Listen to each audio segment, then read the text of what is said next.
నా పేరు కురువ పల్లయ్య, బీఆర్ఎస్వి జోగులాంబ గద్వాల జిల్లా డిస్ట్రిక్ట్ ప్రెసిడెంట్. మరి ఈరోజు జోగులాంబ గద్వాల జిల్లాలో మరి చదువుకునేటువంటి విద్యార్థులకు బస్సుల వల్ల తీవ్ర అంతరాయం కలుగుతూ ఉన్నది. ఈరోజు చూస్తూ ఉన్నాం, అలంపూర్ నియోజకవర్గం ఐజా మున్సిపాలిటీలోని పర్దపురం స్టేజ్ దగ్గర విద్యార్థులందరూ సమయానికి వచ్చి స్టేజ్ పైన వేచి చూస్తూ ఉంటే మరి వచ్చిన బస్సులు అక్కడ ఆపకుండా విద్యార్థులను ఎక్కించుకోకుండా వెళ్ళిపోవడం వల్ల ఇలా విద్యార్థులు తీవ్రమైన ఇబ్బందులకు గురై ఆ విద్యార్థులే స్వచ్ఛందంగా మరి రోడ్డు పైన బైఠాయించి రాస్తారోక చేయడం మరి రేవంత్ రెడ్డి ప్రభుత్వానికి సిగ్గుచేటు. రేవంత్ రెడ్డి ప్రజాపాలన అంటే విద్యార్థులను రోడ్లపైకి తీసుకురావడమా, రాస్తారోకలు చేయించడమా? మరి ఈ రకంగా పరిస్థితి ఉన్నది.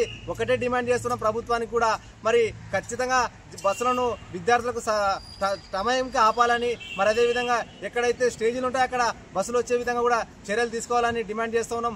అదేవిధంగా జోగులాంబ గద్వాల జిల్లా కలెక్టర్ గారికి కూడా ఒకటే డిమాండ్ చేస్తున్నాం. ఈరోజు జోగులాంబ గద్వాల జిల్లాలోని పరిస్థితి ఎట్లా ఉందంటే బస్సులు విద్యార్థులను చూడగానే ఆపకుండా కండక్టర్లు డ్రైవర్లు ముందరికి వెళ్ళిపోవడం జరుగుతూ ఉన్నది. దీన్ని తీవ్రంగా ఖండిస్తున్నాం. మరి ఖచ్చితంగా కూడా బస్సు డ్రైవర్లు కానీ మరి కండక్టర్లు కానీ విద్యార్థులు కనపడిన వెంటనే బస్సు ఆపాలని డిమాండ్ చేస్తూ ఉన్నాం. అదేవిధంగా ఆ జూనియర్ కాలేజీల దగ్గర కూడా స్టేజీలు ఉంటే కూడా అక్కడ కూడా బస్సులు ఆపకుండా పోతూ ఉన్నారు.